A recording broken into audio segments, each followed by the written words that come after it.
এবং আজকে সুপ্রিম কোর্টের হাইকোর্ট বিভাগের একটি বেঞ্চে দুটি রিট পিটিশন এই হাম সংক্রান্ত বিষয়ে তদন্ত কমিটি চেয়ে এবং আমাদের হাম প্রতিরোধের ক্ষেত্রে একটা 10 সদস্য বিশিষ্ট কমিটি গঠন চেয়ে দুটি রিট পিটিশন দায়ের করা হয়েছে। এই দুটি রিট পিটিশনে যে আদেশ দিয়েছে সেটা আমি পরে বলছি, তবে রাষ্ট্রের পক্ষ থেকে তাৎক্ষণিকভাবে আমি মাননীয় মন্ত্রী এবং স্বাস্থ্য বিভাগের সচিবের সঙ্গে কথা বলেছি এবং এই বিষয়ে সরকারের গৃহীত যে পদক্ষেপ সে সম্পর্কে আমি জানার চেষ্টা করেছি এবং আমি আপনাদের সঙ্গে সে কথা শেয়ার করতে চাই। বর্তমান সরকার গঠন করার পরপরই আসলে পূর্বে দেখা গেল যে আসলে হামের টিকা যে প্রয়োজন মাফিক সেগুলো সংগ্রহ করা হয়নি। স্বাস্থ্য সচিব আমাকে জানিয়েছেন মাননীয় প্রধানমন্ত্রী জনাব তারেক রহমানের দৃষ্টিগোচর হওয়া মাত্রই তিনি এই হামের টিকা সংগ্রহ করার জন্য সংশ্লিষ্ট মন্ত্রণালয়কে নির্দেশনা দিয়েছেন এবং সচিব সাহেবের বক্তব্য অনুযায়ী যে একটা টেকনিক্যাল কমিটি আছে এবং সেই টেকনিক্যাল কমিটির পরামর্শ এবং তারা তথ্য পেয়েছিল যে 18টি জেলার 30টি উপজেলায় আসলে এই হামের প্রাদুর্ভাবটা একটু বেশি।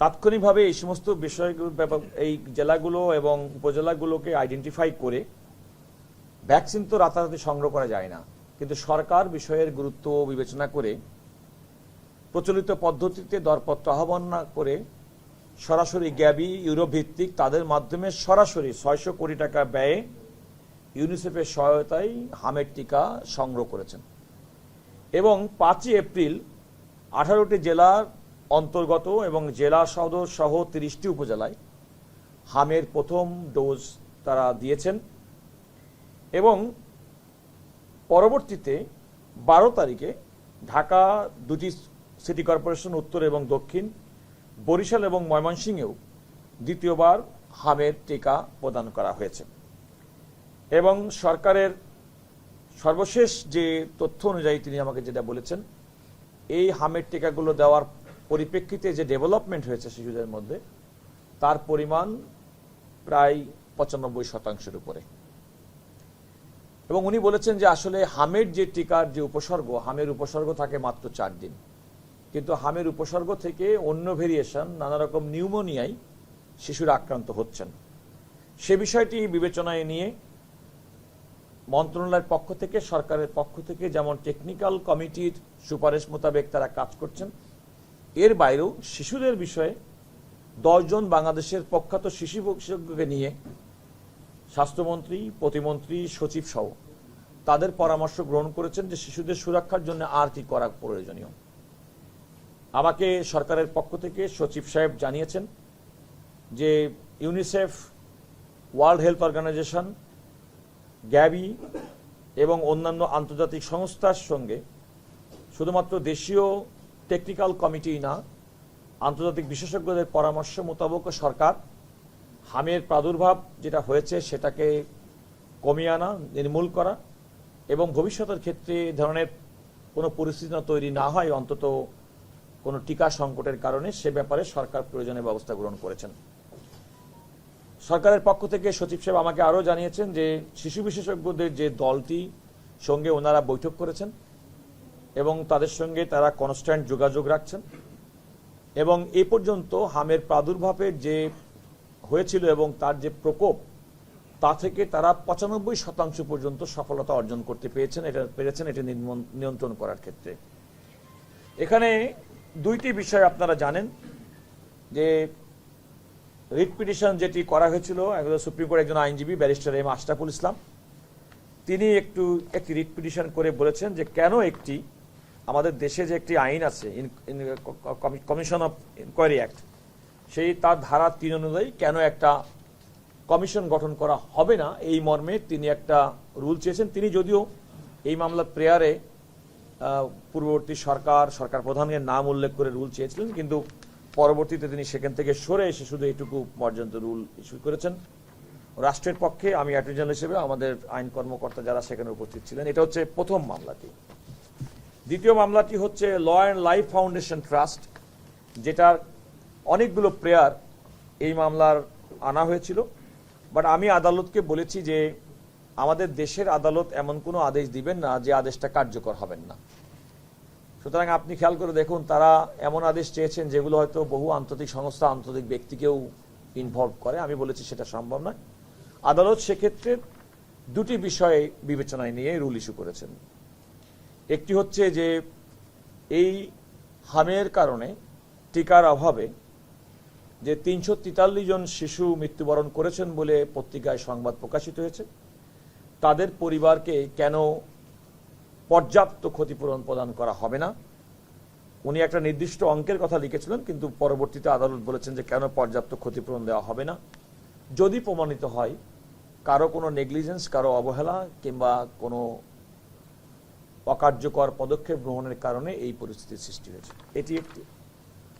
দ্বিতীয়ত হচ্ছে তিনি আমাদের দেশে আরেকটি আইন আছে 2018 সালের সংক্রামক ব্যাধি আইন, সেই আইন অনুযায়ী কেন এই ধরনের হাম সহ অন্যান্য যে সমস্ত শিশুদের জন্য রোগ হয়ে থাকে এবং সে সমস্ত রোগগুলো প্রতিরোধের জন্য কেন কার্যকরী পদক্ষেপ গ্রহণ করা হবে না, এই মর্মে সরকারের কাছে রুল জারি করেছেন। ওনারা একটা অন্তর্বর্তীকালীন আদেশ চেয়েছেন এবং সরকারের পক্ষ থেকে আমি অ্যাটর্নি জেনারেল হিসেবে রাষ্ট্রের পক্ষ থেকে বলেছি যে সরকারের গৃহীত কার্যক্রম সম্পর্কে আদালতকে আমাদের রিপোর্ট দিতে কোনো বাধা নেই এবং আমরা সেটা দেব। এবং আমি নিজেই স্বপ্রণোদিত সেটা বলেছি যে এই পর্যন্ত সরকারের গৃহীত কার্যক্রম সম্পর্কিত একটি প্রতিবেদন ওনারা আদালত চেয়েছেন। এবং আপনার লক্ষ্য করে দেখবেন যে আদালতের আদেশের পরপরই আমি স্বাস্থ্য সচিবের সঙ্গে জনাব কামরুজ্জামানের সঙ্গে কথা বলেছি এবং তিনি আমাকে যে বিস্তারিত বলেছেন সরকারের গৃহীত পদক্ষেপ, বিশেষ করে মাননীয় প্রধানমন্ত্রীর যখন দেখলেন রাষ্ট্র ক্ষমতা নেওয়ার পরপরই, তখন থেকে তার নির্দেশে স্বাস্থ্য মন্ত্রণালয় তারা কি পদক্ষেপ গ্রহণ করেছেন। তারা ইউনিসেফ, ওয়ার্ল্ড হেলথ অর্গানাইজেশন, দেশীয় বিশেষজ্ঞ তাদের সঙ্গে নিয়মিত যোগাযোগ রাখছেন, তাদের পরামর্শ শুনছেন এবং ডাইরেক্ট প্রক্রিউটমেন্ট পদ্ধতিতে, অর্থাৎ প্রচলিত ধারা যে দরপত্রের বাইরে গিয়ে সরাসরি 600 কোটি টাকার ভ্যাকসিন সংগ্রহ করেছেন, যেটি ব্যবহার শুরু হয়েছে এবং তার ফলাফলও আমরা সরকারের পক্ষ থেকে, রাষ্ট্রের পক্ষ থেকে পাওয়া শুরু হয়েছে। তো আমরা সেটাতে আমি বলেছি যে আমাদের পক্ষ থেকে গৃহীত যে পদক্ষেপ কি ঘটেছে সেগুলো আদালতের কাছে কমপ্লেন্স আকারে দিতে আমাদের তো কোনো বাধা নেই। এবং আমি মনে করি যে আদালত যে রুলগুলো ইস্যু করেছেন সেগুলো আমরা সময়ে জবাব দিব। তবে যেহেতু এই অন্তর্বর্তীকালীন সরকার যে পরিস্থিতিতে এই হামের টিকার বিষয়টি গ্রহণ করেছেন, বর্তমান যে নির্বাচিত সরকার পূর্ববর্তী অন্তর্বর্তীকালীন সরকারের কাছ থেকে, তো সেক্ষেত্রে তারা আসার সঙ্গে সঙ্গে যে পদক্ষেপ গ্রহণ করেছেন তার পরিপ্রেক্ষিতেই বলা যায় যে যেটা মহামারী আকারে ছড়িয়ে যাওয়ার একটা আশঙ্কা আমরা দেখছিলাম, সেটা হয়তো আর সেখান থেকে সরকার সেটাকে নিয়ন্ত্রণে আনতে সক্ষম হয়েছে দ্রুততম সময়ের মধ্যে এবং তাদের সফলতার রেট আজকে পর্যন্ত প্রায় 95%। মাননীয় অ্যাটর্নি জেনারেল, নির্বাচিত সরকার আসার পরে যে পদক্ষেপ নিয়েছে নিঃসন্দেহে আমরা সবাই সেটা প্রশংসা করতে পারি, কারণ আসলে খুব দ্রুত এই কাজটা হয়েছে। কিন্তু এর আগে যে ঘটনাটা ঘটেছে সমস্ত রিপোর্টে আসছে যে অন্তর্বর্তী সরকারের এখানে একটা নেগলিজেন্স ছিল এবং তারা প্রচলিত যে পদ্ধতি ছিল সেটাকে ভেঙে দিয়ে তারা নতুন একটা পদ্ধতি প্রয়োগ করতে গিয়েছিল, যেটি ব্যর্থ হয়েছে। এই ক্ষেত্রে কি অবহেলাজনিত কোনো কারণ আছে কিনা এবং অবহেলার কারণে এখানে কোনো অভিযোগ ওই সরকারের বিরুদ্ধে বা ওই প্রশাসনের বিরুদ্ধে আনা যায় কিনা, রাষ্ট্রের সর্বোচ্চ আইন কর্মকর্তা হিসেবে আপনি কি বলবেন? দেখুন, আদালত তো আজকে যে আদালত যে রুল ইস্যু করেছেন, রুল ইস্যু বিষয়টি তো হচ্ছে যে কমিশন কেন গঠন করা হবে না এবং 10 সদস্য বিশিষ্ট একটা উচ্চ পর্যায়ের কমিটি কেন গঠন করা হবে, সেটি হচ্ছে আদালতের বিচার্য বিষয়বস্তু। সুতরাং কোনো একটা কমিশন যখন গঠিত হবে, ইতিমধ্যে আমি আগেই বলেছি যে সরকারের নিজের উদ্যোগ থেকেই কিন্তু 10 জন বিশেষজ্ঞ এবং যে একটা জাতীয় পর্যায়ের কমিটি, এইটার সম্ভবত আমি ওনার কথার পরিপ্রেক্ষিতে বুঝতে সম্ভবত নিটেল অথবা নিট্যাং এরকম একটা নাইট্যাং টেকনিক্যাল কমিটি, নাইট্যাং, সেটা তো অলরেডি তাদের পরামর্শ তারা কাজ করছেন। আমার মনে হয় যে সরকারের পক্ষ থেকে যে পদক্ষেপ, বর্তমান সরকারের পক্ষ থেকে পদক্ষেপ গ্রহণ করা হয়েছে এবং আদালত যেহেতু বিষয়টি ইতিমধ্যে বিবেচনায় নিয়ে একটি 10 সদস্য বিশিষ্ট কমিটি কথা বলেছেন, কেন কমিশন গঠন করা হবে সেটি বলেছেন। আমার মনে হয় সে সমস্ত কমিশনের প্রতিবেদনের মাধ্যমে ভেসে উঠবে কিংবা প্রমাণিত হবে, তদন্তে আসবে যে আসলে প্রকৃতপক্ষে কেউ দায়ী কিংবা দায়ী না। আমরা এখনই পর্যন্ত একটা আদালতের সামনে বিচার্য বিষয়ের মধ্যে আগে থেকেই কোনো ব্যক্তি কিংবা কোনো একটা পার্টিকুলার গোষ্ঠীকে এখনই আমরা অভিযোগের যদি আমরা অভিযুক্ত করে ফেলি, তাহলে তো এই তদন্ত, এই এনকোয়ারি, এই কমিশনের কোনো মূল্য থাকলো না। তো আমরা অপেক্ষা করি, আমরা তাদের প্রতিবেদন আসুক। নিশ্চয়ই যদি কোনো ব্যক্তির কারো জন্য দায়ী থাকে কিংবা কারো যদি কোনো অবহেলাজনিত বিষয় থাকে, নিশ্চয়ই এই সরকার যারা জনগণের প্রতি প্রতিশ্রুতিবদ্ধ, তারা নিশ্চয়ই সেক্ষেত্রে ব্যবস্থা গ্রহণ করবেন। এই যে সরকার থেকে এমনিতে একটা তদন্ত করছে, মাঝখান থেকে আবার ইনকোয়ারি কমিটির রুল হলো, আবার দুইটা রুল হলো একদিন, সেক্ষেত্রে ওই তদন্তটা এটার ক্ষেত্রে এসে যেটা হয়, আইনি সরকারি প্রতিষ্ঠানগুলো কোনো হাইকোর্টের রুল দেখলেই মানে তারা কনফিউজ হয়ে যায়, এরকম কিছু হবে কিনা। আরেকটা বিষয় হলো যে ডক্টর ইউনূস সহ যাদের বিদেশ যাত্রায় লিখে থাকা যাওয়া সেই বিষয়ে করছি না, আমি ওই বিষয়টি আমি ইনফর্ম ছিলাম না এবং আমি ওই প্রসিডিং এ পার্টিসিপেট করি নাই। আপনি যেটা বললেন যে আদালতের এই আদেশটি আমার মনে হয় যে সমস্ত সরকারের গৃহীত পদক্ষেপের সঙ্গে পরিপূরক হবে, এটা কোনো বৈপরীত্য হওয়ার কোনো সুযোগ নেই। কারণ সরকার যদি আইডল বসে থাকতো, কোনো কাজ না করতো, তাহলে আপনি বলতে পারতেন। আপনারা নিজেরাই বলছেন যে সরকার অত্যন্ত দ্রুততম সময়ের মধ্যে ভ্যাকসিন এনে মানুষকে, বাচ্চাদেরকে দিয়ে বাচ্চাদের এই মহামারী থেকে, হাম মহামারী থেকে জাতিকে রক্ষা করেছে। আপনারা নিজেরাই যেহেতু বলছেন, সুতরাং আমার মনে হয় সরকারের পক্ষ থেকে স্বচ্ছতার কোনো অভাব নেই, সরকারের পক্ষ থেকে আন্তরিকতার কোনো অভাব নেই, কার্যক্রমের কোনো ঘাটতি নেই, যে কারণে দ্রুততম সময়ের মধ্যে হামের প্রাদুর্ভাব কমে এসেছে, শিশু মৃত্যুর হার কমেছে, মানুষের মধ্যে স্বস্তি ফিরে আসছে। আমি মনে করি যে সরকারের পরবর্তী যে সমস্ত কার্যক্রম কিংবা পূর্ববর্তী কার্যক্রম, আজকে আদালতের আদেশটি তার পরিপূরক হবে। এবং সরকার যা বলেছে, সরকার তো ওপেন অ্যান্ড ট্রান্সপারেন্ট, তারা যা যা করেছে তাই বলবে। আপনি যে বলছেন যে এই ধরনের কোনো ঘটনা হলে খুব করে মিডিয়াতে ফোকাস হওয়ার জন্য অনেকে আসে, আপনি বলছেন যে গ্যাসিয়াস প্রোপাগান্ডা বেশি। হ্যাঁ, এটা আমি বলতে চেয়েছি এই কারণে যে আমাদের রাষ্ট্র পরিচালনার ক্ষেত্রে, কাজ করার ক্ষেত্রে আমরা একটা টেন্ডেন্সি লক্ষ্য করছি, যে কোনো বিষয়ের উপরে আদালতে, যেমন আমি আজকে সত্যি কথা বলতে কি আপনাদের সাথে কথা বলার অর্থ হচ্ছে মানুষ যেন প্রকৃতপক্ষে তথ্যটা, সঠিক তথ্যটা যায়। দুর্ভাগ্যজনকভাবে যে কেউ একটা মিডিয়াতে কোনো একটা কোর্টে কোনো একটা মামলা করলে সেই মামলার বিষয়বস্তু সম্পর্কে মিডিয়াতে এমন বেশি প্রচার প্রচারণা করে। আর আমাদের সুপ্রিম কোর্টের রায়ের সিদ্ধান্ত আছে যে জনস্বার্থে যখন মামলা করবে, প্রকৃত জনস্বার্থ বিবেচনা করতে হবে, আপনার পাবলিসিটির জন্য জনস্বার্থ মামলা করা যাবে না। তো আমরা এই দু একটা উদাহরণের কথা বলেছি, আপনারা লক্ষ্য করেছেন, কমপক্ষে পার্টিকুলার একটা মামলার কথা আমি উল্লেখ করেছি, যেখানে আমাকে কোর্ট করে এমনভাবে বলা হয়েছে, সেটার অন্য কোনো উদ্দেশ্য ছিল না। এর উদ্দেশ্য ছিল একটা প্রোপাগান্ডা মেশিন, নিজের প্রচারণার জন্য, আত্মপ্রচারণার জন্য।